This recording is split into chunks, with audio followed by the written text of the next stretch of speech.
hadapan Allah, karena merekalah yang empunya kerajaan surga. Haleluya, haleluya, haleluya.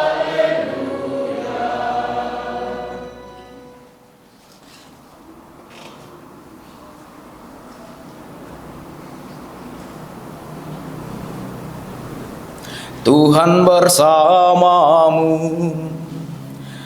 dan bersama rohmu. Jualah apa yang kamu miliki, lalu ikutlah aku. Inilah Injil Yesus Kristus menurut Markus. Dimuliakan.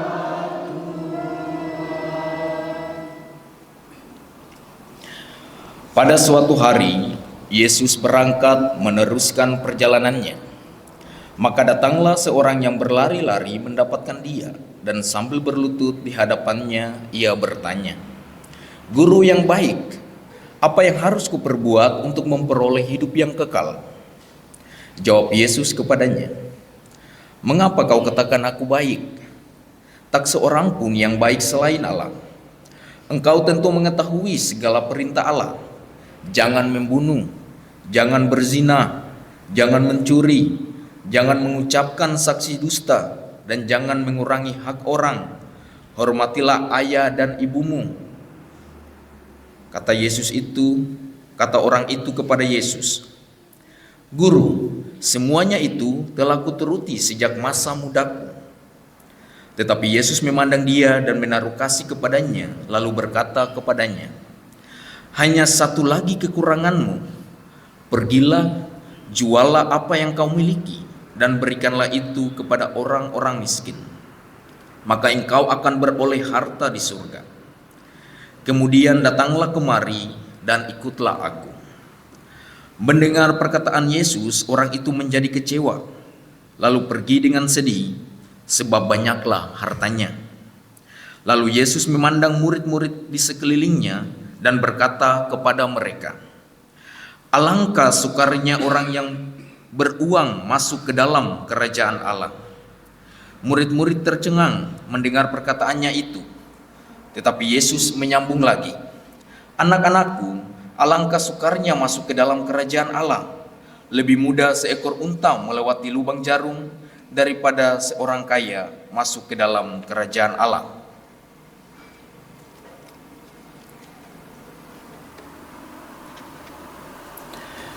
Demikianlah Injil Tuhan.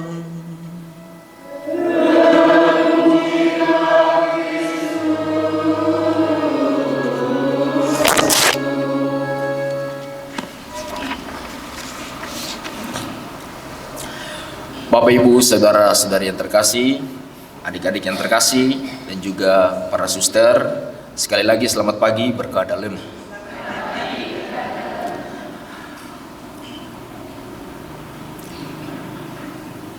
Para saudaraku yang terkasih, dari bacaan Injil yang kita dengarkan, kita mendengar kisah seorang yang datang kepada Yesus dengan niat yang tulus. Ia bertanya kepada Yesus, "Apa yang harus kuperbuat untuk memperoleh hidup yang kekal?" Jadi coba kita bayangkan kalau kita yang datang kepada Yesus dan kita bertanya hal yang sama. "Yesus, apa yang harus kuperbuat? Apa yang harus aku lakukan untuk memperoleh hidup yang kekal, untuk memperoleh kedamaian yang kekal, untuk memperoleh kebahagiaan yang kekal?" Dan kita tahu bahwa orang yang disebutkan di dalam kitab suci, orang yang disebutkan dalam bacaan Injil adalah orang yang kaya dan telah mematuhi perintah-perintah Allah sejak masa mudanya. Bayangkan, dia tidak berzina, dia menghormati orang tuanya, apalagi dalam kitab suci tadi dikatakan.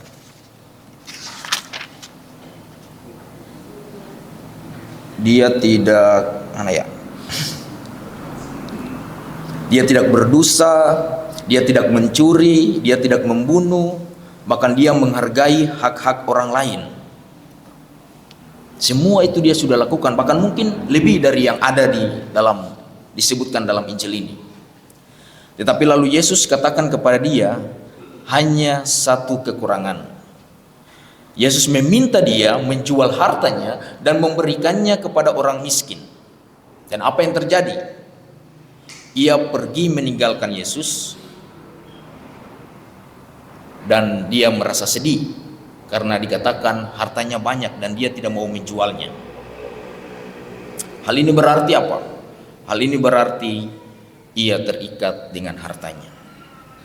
Kisah ini mengajarkan kita bahwa keterikatan kita kepada harta duniawi, harta benda yang kita miliki, bisa menjadi penghalang bagi hubungan kita dengan Tuhan, tetapi juga dengan sesama. Tuhan tidak melarang kita memiliki harta, bahkan tidak masalah jika kita mampu membeli berbagai hal yang kita butuhkan dengan uang yang kita punya.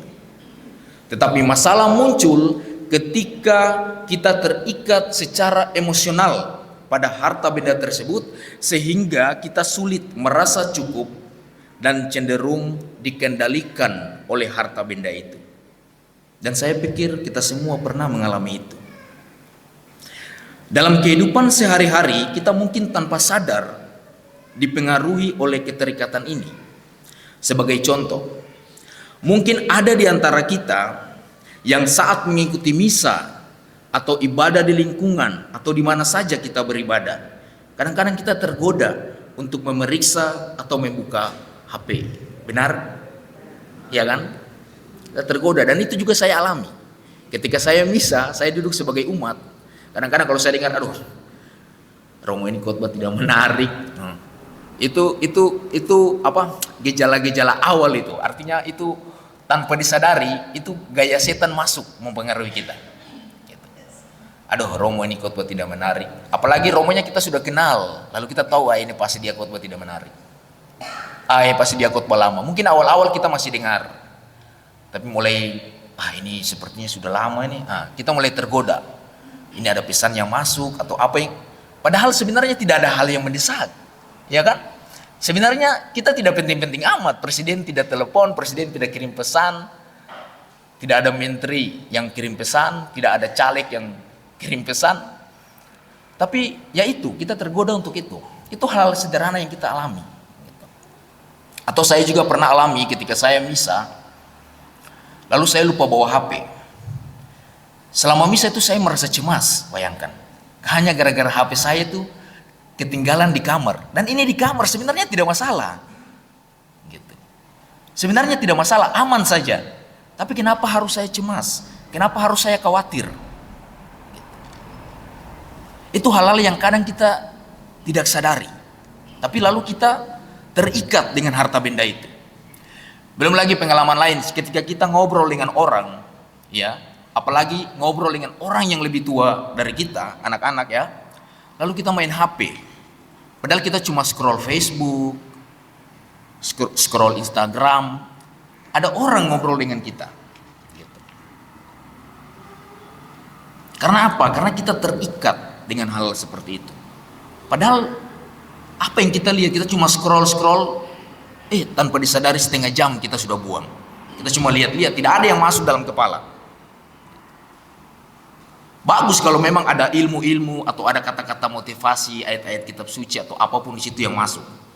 Tapi kalau yang muncul adalah video-video orang goyang-goyang, ya, video-video perang, justru yang kita rekam hal-hal yang tidak baik. Gitu.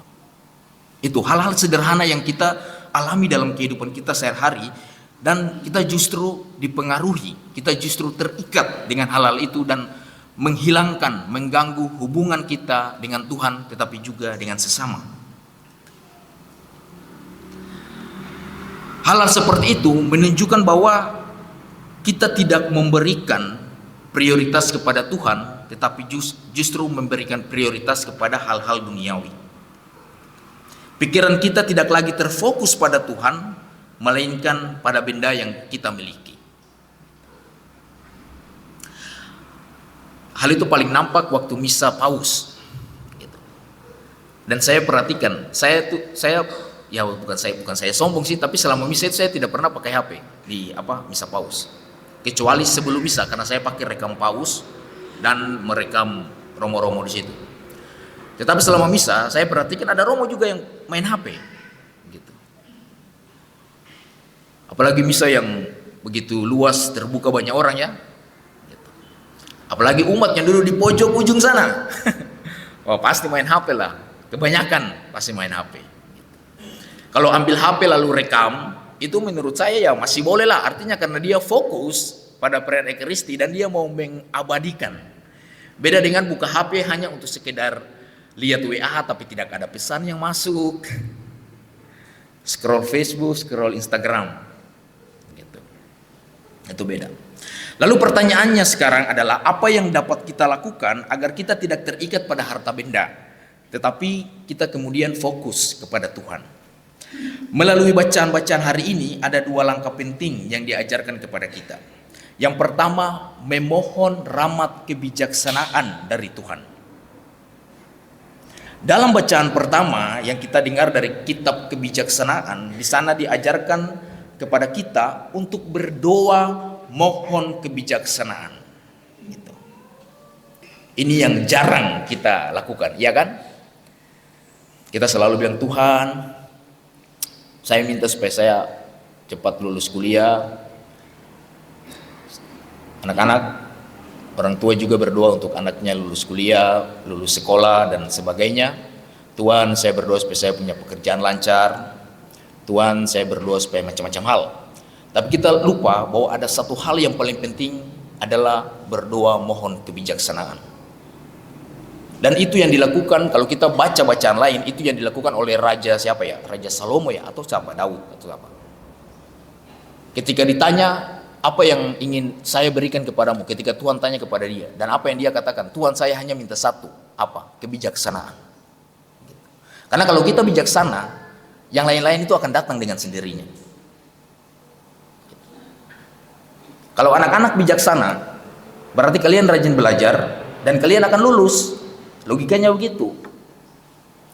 Biar berdoa kepala di bawah, kaki di atas, sampai air keluar dari mulut, tapi kalau tidak belajar tidak akan lulus. Itu. Sama, kita berdoa Bapa kami 10 kali, Salam Maria 50 kali tiap hari. Tapi kalau kita bekerja tidak jujur, tidak benar, kita tidak akan naik pangkat. Kalaupun naik pangkat itu karena ketidakjujuran, tetapi itu mau bertahan berapa lama? Ketahuan kita dipecat. Itu logikanya begitu, sederhana, tidak perlu pikir yang jauh-jauh, sederhana sekali itu. Cuma memang pelaksanaannya yang tidak mudah. Dalam kebijaksanaan kita dapat membedakan mana yang baik dan mana yang buruk, serta mana yang merupakan kebutuhan dan bukan sekedar keinginan. Dan kebijaksanaan itu akan memberi kita kepekaan untuk mengenali kapan kita mulai terlalu bergantung pada hal-hal duniawi dan kapan kita harus berkata cukup. Itu hal pertama, memohon kebijaksanaan. Jadi kalau Bapak Ibu, saudara-saudari, para suster, kita semua yang ada di sini, kalau kita berdoa, tolonglah kita minta satu hal dalam hidup kita, yaitu kebijaksanaan. Orang tua minta kebijaksanaan sebagai orang tua supaya bisa mendidik anak-anak dengan baik. Anak-anak juga memohon kebijaksanaan supaya menjadi anak yang menghargai orang lain, terutama mencintai dan menghargai orang tuanya. Hal yang kedua yang kita lakukan adalah membaca dan mendengarkan firman Tuhan. Dalam bacaan kedua lewat surat Paulus kepada jemaat di Ibrani, Paulus mengingatkan bahwa firman Tuhan itu hidup dan punya kuasa, penuh kuasa. Firman Tuhan tidak hanya memberi kekuatan kepada kita, tetapi juga mampu menyelidiki isi hati dan pikiran kita. Dan saat kita rutin membaca dan mendengarkan firman Tuhan, hati kita akan dipenuhi oleh kehendaknya, sehingga kita semakin kuat untuk tidak dikendalikan oleh keinginan duniawi. Membaca, mendengarkan firman Tuhan itu bisa lewat banyak hal. Tidak harus kita di rumah lalu kita buka kitab suci kita baca. Kalau saudara ke rumah dan buka kitab suci baca tiap hari, itu bagus. Tetapi ada cara lain. Misalnya kalau di HP ada yang mendownload aplikasi apa ya? E-Katolik ya kalau tidak salah. Gitu. Itu juga ada bacaan-bacaan di situ. Bahkan ada fresh juice Kalau saya lupa renungan-renungan yang tidak harus dibaca tapi bisa mendengar. Kalau tiap hari Minggu saudara datang di sini itu mendengar firman Tuhan, itu juga baik. Dan firman Tuhan itu tidak selalu apa yang dikatakan Yesus di dalam kitab suci. Tetapi firman Tuhan itu bisa berupa nasihat dari orang tua. Anak-anak, nasihat dari orang tua itu adalah firman Tuhan yang baik.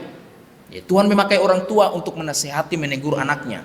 Atau Tuhan memakai orang lain menegur dan menasihati kita. Jadi kalau orang menegur kita dengan baik, dengan cara yang baik, kita harus terima. Karena jangan-jangan itu Tuhan yang menegur kita, tapi dia memakai orang lain. Orang lain menjadi sarana di mana Tuhan menegur kita, mengingatkan kita bahwa oh itu tidak benar, oh itu tidak baik. Seperti itu. Itu firman Tuhan yang kita bisa alami, kita bisa dengar, kita bisa baca di mana saja. Bahkan ketika kita membuka media sosial, lalu ada ayat-ayat kitab suci atau kata-kata motivasi yang memotivasikan kita. Nah itu firman Tuhan juga. Gitu. Hal seperti itu. Karena dengan seperti itu lalu kita kadang-kadang ditegur, diingatkan bahwa oh iya saya salah. Oh iya saya sudah terlalu tergantung dengan HP dan lain-lain. Oh iya saya begini, oh iya saya begini. Lalu kita diingatkan seperti itu. Para saudaraku yang terkasih, Yesus dalam Injil hari ini tidak hanya meminta orang kaya itu untuk menjual hartanya dan memberi kepada orang miskin, tetapi juga mengajaknya untuk datang dan mengikuti aku. Ini adalah panggilan untuk kita semua dalam hidup, dalam hubungan yang lebih dalam dengan Tuhan. Artinya fokus hidup kita bukanlah pada apa yang kita miliki, tetapi pada siapa yang kita ikuti. Itu penting. Jadi bukan apa yang kita miliki, tapi kepada siapa yang kita imani, kepada siapa yang kita ikuti. Harta kekayaan tidak akan mampu memberikan kita hidup kekal, kebahagiaan kekal, sukacita kekal, kedamaian kekal. Tetapi Yesus Kristus melalui hubungan pribadi dengan dirinya, Yesus lewat ekaristi, lewat doa, dan lewat perbuatan-perbuatan baik kita, tetapi hubungan kita juga dengan sesama, itu justru memberikan kita kehidupan, kedamaian, dan sukacita yang kekal. Mari kita merenungkan bersama, kita bertanya di dalam diri kita, apakah harta benda yang kita miliki saat ini membuat kita semakin dekat atau semakin jauh dari Tuhan? Kita bertanya pada diri kita masing-masing. Yang kedua, kita bertanya, apakah kita sudah menggunakan apa yang kita miliki untuk membantu orang lain, atau justru sebaliknya membuat kita semakin sombong, membuat kita semakin memutuskan untuk menghindar dari kehidupan bersama, kehidupan menggereja di lingkungan, di gereja paroki, tetapi juga di masyarakat atau orang-orang yang ada di sekitar kita. Bahkan mungkin kita terperangkap dalam kecemasan, kekhawatiran untuk terus menambah harta kekayaan. Kita percaya dalam diri kita masing-masing. Semoga kita semua dengan memohon rahmat kebijaksanaan dan mendengarkan firman Tuhan mampu mengendalikan diri kita masing-masing agar harta benda duniawi tidak mengambil alih hati kita, tidak mengambil alih pikiran kita. Sebaliknya, semoga kita semakin terarah pada Tuhan dan mengikuti Yesus dengan sepenuh hati. Dengan demikian, kita tidak hidup dalam damai di dunia ini saja, tetapi juga meraih hidup kekal, kebahagiaan kekal, kedamaian kekal di surga bersama dengan para malaikat dan juga Allah di surga. Kemuliaan kepada Bapa dan Putra dan Roh Kudus, seperti pada permulaan, sekarang, selalu, sepanjang segala abad. Setelah kita mendengar dan merenungkan sabda Tuhan, marilah kita bangkit berdiri, kita memperbarui iman kepercayaan kita dengan berdoa bersama. Aku percaya akan Allah, Bapa yang Maha Kuasa,